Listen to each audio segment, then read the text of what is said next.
A simple mistake leaves one brother badly injured. It was the worst pain I'd ever felt in my life. Soaking, frozen, and miles from the canyon's exit, the other has no choice but to find a way out, alone in the dark. Deep inside the canyon, Jeremy hits a series of sharp drops, and for the first time, realizes that he is completely lost. I'm going the wrong way. There were definitely points that made me strongly question that I was not in the right place. Maybe I veered off. Jeremy's exhaustion is adding to his confusion.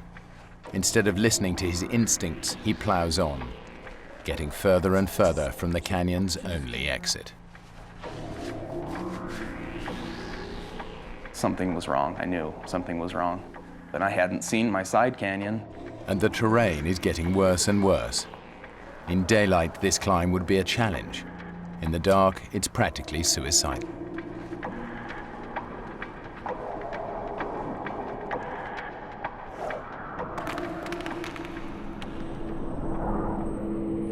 Harris. April 5th, 2000. Mackenzie Susan Harris.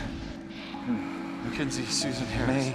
May 1st, 1995. Skylar. Christopher Harris. December 3rd. Trisha Lou Harris. I got stuck. And all of a sudden, I realized that one of my worst fears is happening, that I might be starting to lose grip on the situation. And that really scared me. And so as painful as it was, I pretty much forced myself to stand up and endure some pain to try and get my system in check.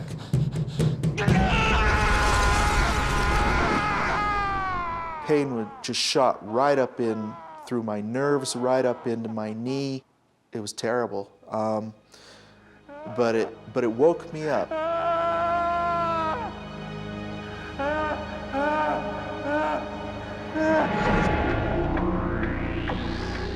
The way I'm going, that's the way. The state of mind that I was in was really insane. How do you know that? Really emotional. Don't.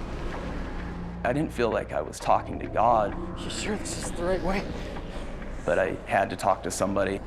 I'm going the wrong way. You know, I'd have moments consumed by negative thoughts. What if Justin hasn't made it? You know, why is he sitting there and not me? I'm out there, and it seems like it's been forever since Jeremy's left. And ever so subtly, I start to see changes in the light. And high above me, it looks maybe a little bit differently. And unless I'm hallucinating at this point, unless I'm starting to see things, I've probably made it through the night. And it was almost like a new awakening. It was a new day, and I was never so glad to see the sun come up. Jeremy has somehow survived the series of perilous climbs. But tragically, he still hasn't realized he's been going in the wrong direction for almost half the night. And I came to another area that was a choke in the canyon and walked up on top of it, and it was about 60 feet to the bottom. I didn't have a rope or a harness, and my thought was, jump in. Good idea. I was going to jump off the top of this into this pool.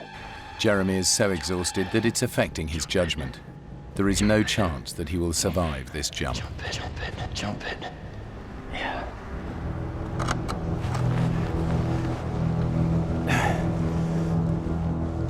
And I picked up this rock and threw it off. I remember watching that rock fall through the air and hit the pool. I instantly, my mind switched. I was like, no, what are you thinking? That's impossible. That's ridiculous. I don't know how much more I can take. Immediately, my thoughts reversed, and my plan changed to go back to Justin. It's a dead end. All that Jeremy wants to do now is get back to his brother. Ironically, for the first time in almost 12 hours, he's going the right way. And then I realized what it was going to take to get back there. He's got to climb back up the cliffs that last night he risked his life scrambling down. It was literally having to do the impossible.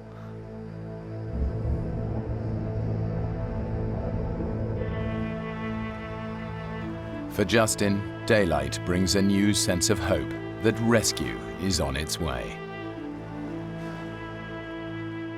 I could see the sunlight on the cliffs above me changing, and it's getting closer to me. And it's warming up a little bit.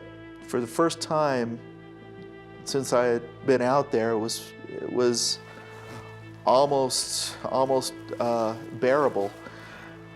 And I'm sitting there, going through the hours and the calculations in my mind, and I'm feeling really good about where I'm at, and I'm feeling great about where Jeremy's at.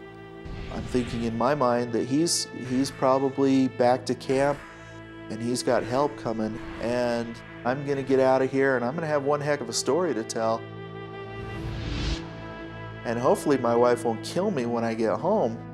And I'm laying there, and I'm just about as relaxed as I've been the whole time.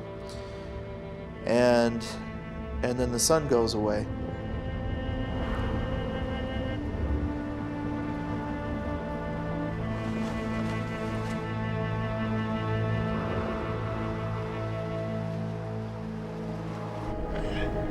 Jeremy has now been climbing through the canyon for over 24 hours.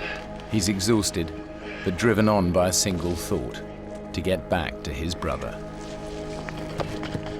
Climbing up and taking so much energy, getting part of the way or most of the way up,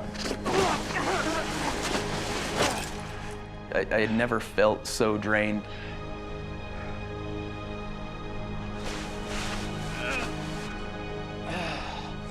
It was extremely hard to climb. Some of the hardest things that I've ever had to climb up in my life.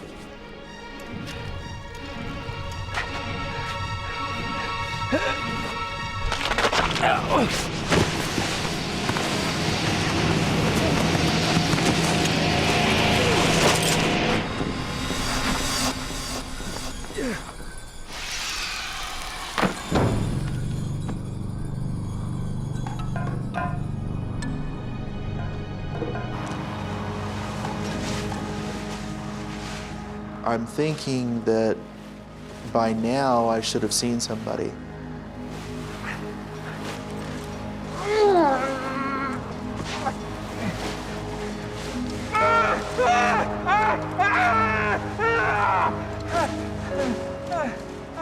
I had to accept the fact that as positive as I was about the situation and as hopeful as I was about my situation, that it wasn't looking really good for Jeremy. And now it wasn't looking really good for me.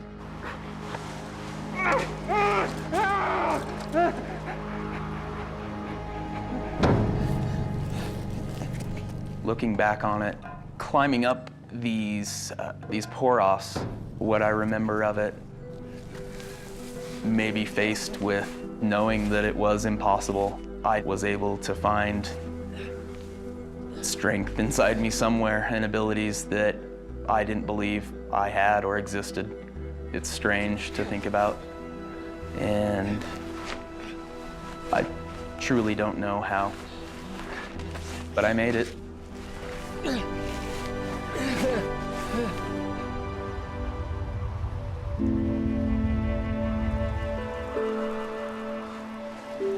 Jeremy? Jeremy! I'm thinking about my brother out there somewhere, and I'm picturing him frozen somewhere because it's too cold and he just can't make it. And I'm starting to lose hope. And I started to think that maybe he was dead.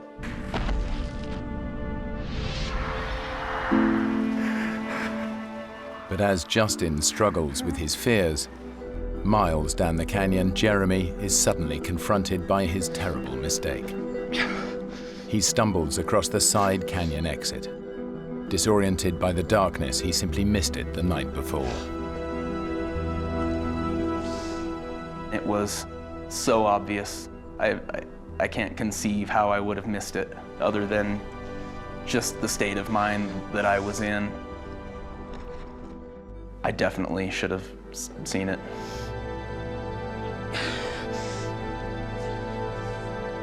Finally, Jeremy has a chance of escaping from the canyon and getting help for his brother. There.